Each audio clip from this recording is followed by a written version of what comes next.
I've been at the mission since August of 2018. I was living in Seattle.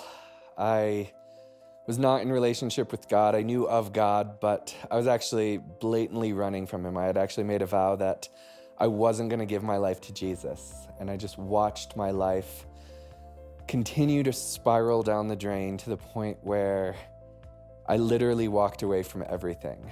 I got to the point one night where I left my apartment, I left my job downtown, I didn't tell anyone, and I just walked. And I walked for 3 days into the Cascade Mountains.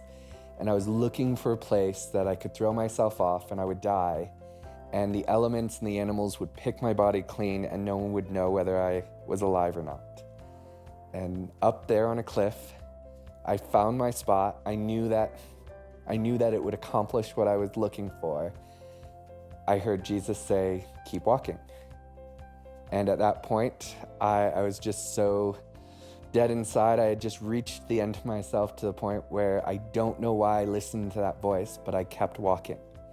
And I walked through the night, and then sometime in that night, I said, all right, Jesus, I will go wherever you send me.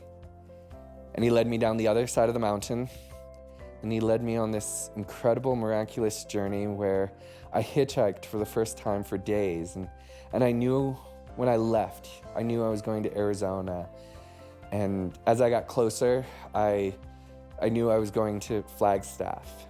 And then eventually, I walked through downtown Flagstaff, and I ended up right under that white cross. And God said, "You're staying here for the night." And I said, "No, I'm not." And I circled around, but eventually God brought me back there that night. I stayed in kind of our emergency homeless side for about 10 days. And I was sitting in church on a Sunday, and I so clearly heard the voice of God saying, "Join the discipleship program and stay at the Sunshine Rescue Mission until I tell you what's next." And I was just weeping and in tears, and I knew it was God, and I knew he had a plan, and I had no idea what it was at the time. So I joined the discipleship program. At that point, I grabbed a Bible off the shelf, and I just couldn't help but read every waking moment that I wasn't doing anything. And from that point, I just started watching God restore my life powerfully. He started cleaning up a lot of the relational mess that I'd made. I started serving in virtually every area of the rescue mission. I ended up being a peer leader. I ended up running the kitchen at various times, running the trucks. I just started gravitating towards anything. I just led wherever God put me. And then eventually,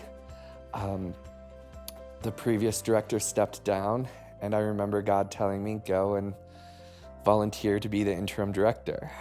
And I was not the likely candidate. I didn't think I could do it myself, but I knew that God had told me to do it. So I stepped into the role of director, then stepped in permanently, and here I am leading the ministry that God used to restore my life. And through that process, God has called me into different levels of full-time ministry. He's shown me times a decade before I ever met him where he showed me what his plans for me, and he's corrected my course and put me back on the plan that he always had for me. So I'm just so honored to serve here. I'm just so excited to see what God does with me and with the men that I get to work with on a daily basis.